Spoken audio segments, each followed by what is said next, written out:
আমার পরিবারের ছোট্ট একটা ভিডিও নিয়ে আমি আবার হাজির হলাম।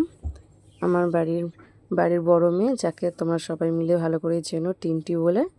খুবই দুরন্ত, খুবই চতুর, সবসময় মায়ের কথা শোনে, আমাদের কারোর কথা একটুও শোনে না। কেউ যদি কিছু বলো বয়ে গেছে, গুরুত্ব দেবে না।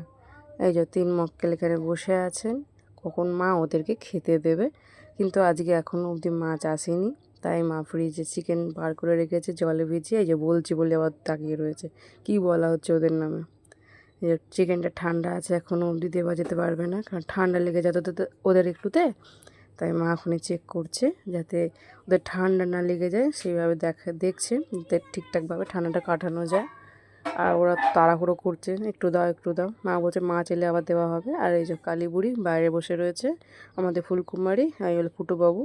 এখানে বল্টু নেই, বল্টু পাড়া ঘুরতে বেরিয়েছে, ওই এক মহান ব্যক্তি। আর এদিকে মা সবার জন্য প্রস্তুতি চলছে কিছু কিছু দেওয়ার জন্য। এই যে 3 জন এসে 3 জনকে একটু একটু কিছু দিতে লাগবে, নাহলে হবে না, নাহলে মার কান একদম খেয়ে নেবে চিলিয়ে। বলছি এখন একটুখানি নিয়ে আবার মাছ এলে মাছ দেওয়া যাবে। তারপর মা আবার খবর পেলো যে মাছ আসছে, তাই মা আবার সবাইকে ডাকাডাকি শুরু করে দিয়েছে। আর বলে চিল্লাচ্ছে, সবাইকে ডাকছে যে কোথায় সবাই গেলি, চলে আয় বাড়ি, এবার সবার জন্য আসবে খাবার দেবে। এই যে মায়ের সবসময় পায়ে পায়ে চলে এই মহান